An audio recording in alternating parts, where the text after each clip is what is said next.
East Rutherford. In an effort to fire up his players this week, Giants head coach Ben McAdoo referenced the story of Frazier, a sex-crazed lion who fathered dozens of cubs in the twilight of his life, as way to motivate his veteran players. Neat idea, isn't it? Wait. Have you heard the story of Frazier before?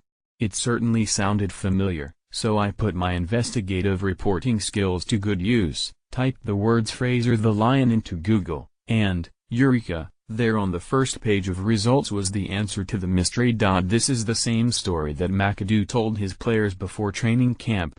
You know, the training camp that preceded the 1-7 start to the 2017 season that might, should, get him fired. Which is sort of remarkable, isn't it? The story was so powerful the first time that the Giants opened with 5 straight losses, saw 2 of those so-called Fraziers get suspended for violating team rules, were completely undressed in an historically embarrassing 51-17 to the Ram, and are now facing an anonymous player revolt that foretells an early end to his tenure.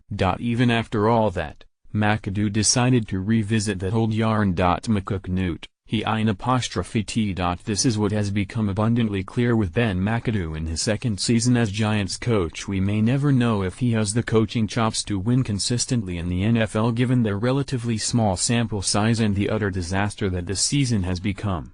But his ability to lead and inspire a team? I'm confident in a year and a half that this is a missing characteristic.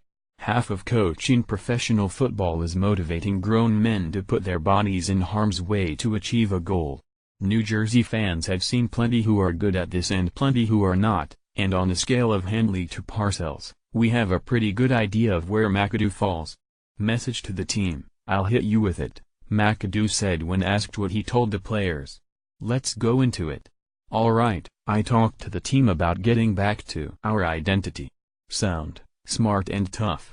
Committed to discipline and poise. That's something I haven't been talking enough about, and we got back to it.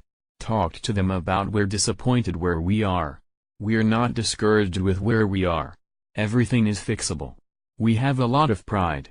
We have a lot of fight in that room, and they responded as well. We talked about doing simple better. We hit that before. Leading into Super Bowl 50, several players from Rutgers, the Giants and the Jets making our ranking of the best ever to take the field from the Garden State. He rambled on for another minute or so, reading from a sheet of paper. The message to the team had become the message to the media, too, because most of the questions to the players when the locker room doors opened involved that message. I asked cornerback Eli Apple what he thought about message. What message? He answered, "Look, this motivational stuff would be just noise if the Giants were better. Nobody listens to anonymous sniping on a good team because nobody cares." The player who told ESPN that McAdoo throws us under the bus all the time is probably down there by the transmission for a reason. In a 1-7 season, all of the slightest fissures come into focus. McAdoo's predecessor had to deal with those cracks during his career in New York. Remember, in 2010, it was former player Tiki Barber telling the world that Tom Cullen has lost the locker room for not holding players accountable. Cullen won the second Super Bowl the next season. He never approached that level of success again, but by the time his tenure had come to an end in 2015, the old taskmaster who alienated several of his players in his early days as their head coach had become a beloved figure. The best coaches are the ones that players do not want to let down. And the image of Eli Manning, tears flowing down his cheeks, on the day that Cullen was pushed aside is one said it all. 2 of the current Giants were given a suspension for disobeying the head coach, and another 2, according to ESPN, ripped him anonymously. The evidence suggests that McAdoo is not only failing as a football coach, but he's failing as a leader, and that's half the job. Maybe, when he's older, he'll prove everyone wrong and become a source of motivation. If that happens, I know a story about a sex-crazed lion that'll fit this perfectly. Steve Politi may be reached at politi@njadvancemedia.com.